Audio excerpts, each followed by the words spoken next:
Bum bum bum bum bum bum bum bum bum bum bum bum. The Peter Dislike Show. Bum bum bum bum bum bum bum. I want to thank you guys for continuing to pray for me by disliking my video. I did get a boost of good luck in the last 24 hours since I recorded this video. I'll get to that in a moment, but so you guys can see the impact of your prayers. But please continue to pray for me by singing along, by gesturing, and by leaving a dislike on this video. Unfortunately, I've been getting a lot of likes on the videos for some reason, but please dislike the video. All right, let's do it again. Bum bum bum bum bum bum bum bum bum bum bum bum. The Peter Dislike Show. Bum bum bum bum bum bum bum. I really do mean it when I say dislikes bring me a lot of good. Now, let's talk about why I even call myself the Peter Dislike Show in the first place. Well, it started out kind of as a joke. About 2 years ago, see, I love the Peter Schiff Show. I call it the Peter Shit Show because he talks so shitty about the economy. And 2 years ago, I was dealing with a very toxic working relationship at my work. And I decided to complain about it on YouTube and call it a Peter Shit Show, right? And to talk about some strategies for dealing with shitty workplaces. And I started calling myself the Peter Shit Show.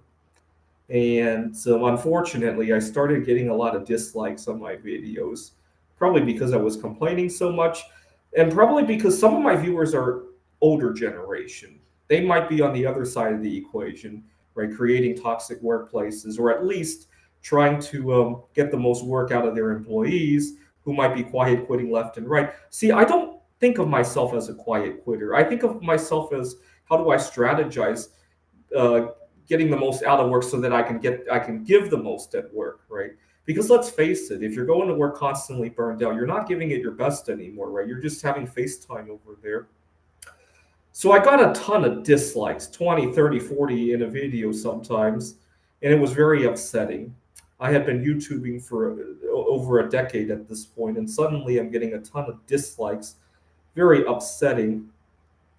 One day I was just about to record another Peter Shit. See, I didn't want to stop saying Peter Shit Show because then I would feel like a quitter, right? I needed to turn this around. I was getting a lot of dislikes. I didn't want to look like a failure when I did the Peter Shit Show. One day as I'm recording, I was so upset that I decided to ask people to dislike to see what would happen. I went the Peter Dislike Show and I said, please support the channel by disliking because I knew I was going to get a ton of dislikes anyway. And if I said, please support my channel by disliking, that could be a good thing. Unfortunately, the person who was disliking the videos, he stopped doing that after I called myself the Peter Dislike Show. And instead, I have you guys disliking my videos now. And I started turning things around. I got a good job after that, not long after that. I started my Bismuth art career not long after. I already started it, but it really took off to a new gear after that. And there were a few good things that came of it.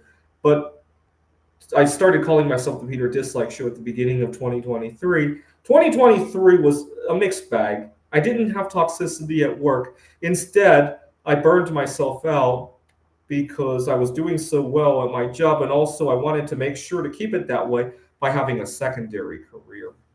And that's when I really started to experience some burnout to a level I never experienced before.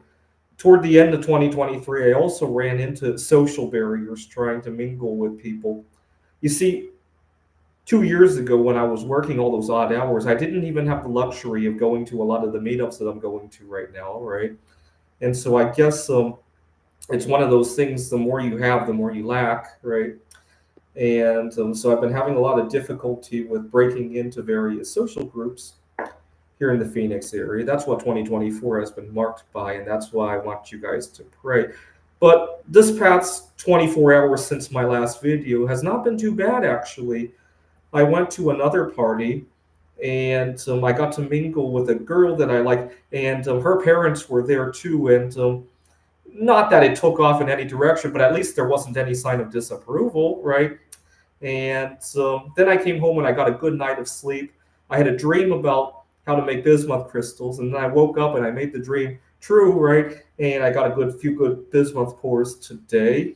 And unfortunately, to give you an idea of what I meant by all the blood, sweat, and tears that go into a second career, I was doing the bismuth pour today, and I accidentally splattered some bismuth on my arm. Fortunately, it barely discolored my arm, but instead of trying to clean that up, my first thought was to get a good crystal out of it because my livelihood depends on it, and it's become a borderline dangerous job almost, right?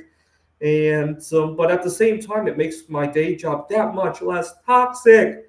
I'd much rather have an occasional first degree burn like that than to go to work and be psychologically third degree burned, right? And but it's a lot of blood, sweat, and tears that go into it, right? And unfortunately, I have to be careful how I present myself when I go to the art show and sell these things, right? Because a lot of people think I'm having a fun time, and they don't think I should be asking for whatever price I'm asking for, right? Because oh my God, you're having such a fun time doing what you love to do. And oh my God, someday you're going to be rich because bismuth is so rare and nobody's buying it right now, right? When people think like that, then they feel like they have the license to haggle, right? So I got to be careful about that. But I've been pouring a lot. I call these Putin dirty bombs, but at the art show, we have a lot of Russians here, so that doesn't flow very well. I call them Voyager 3 batteries, or we might launch a Voyager 3.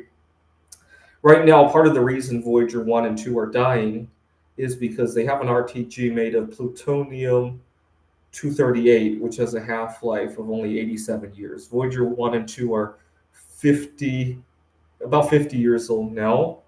So there are isotopes that have much shorter half lives, right? But unfortunately, or they have much longer half lives, but they wouldn't give off nearly as much energy, right? I think Voyager 1 had thousands of watts when it took off. Now it has probably more like 500 watts. You could use something with a much longer half life, like uranium, uh, that has like 100 million year half life, but then you get a lot less energy out of it, right? So I have an idea. What if you could produce the RTG fuel when you're up there instead of bringing it all the way from Earth, right? And that's where the idea of bismuth comes into play, right?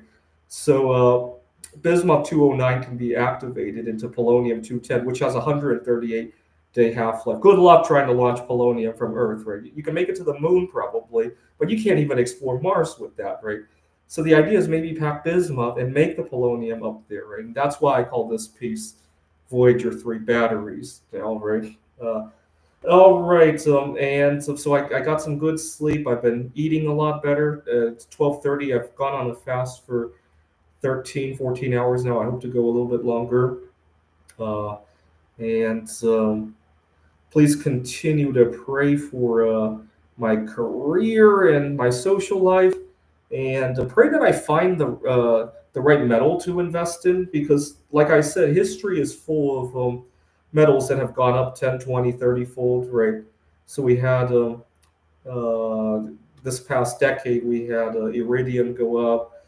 Right now is a good buying opportunity for platinum and palladium, right? Uh, the mining stocks are also quite undervalued. They got to catch up to the metals, right? Although right now silver is falling. I hope to see how low that goes.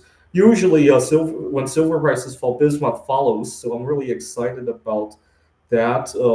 I buy from a supplier directly from China. What's really beautiful is that if you buy less than 800 in one package, they can avoid the tariffs. So hopefully, bismuth will fall a bit, and I can buy a big package for $800, right?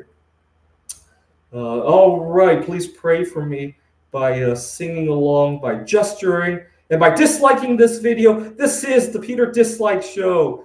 Bum bum bum bum bum bum bum bum bum bum bum bum. The Peter Dislike Show. Bum bum bum bum bum bum bum bum bum bum.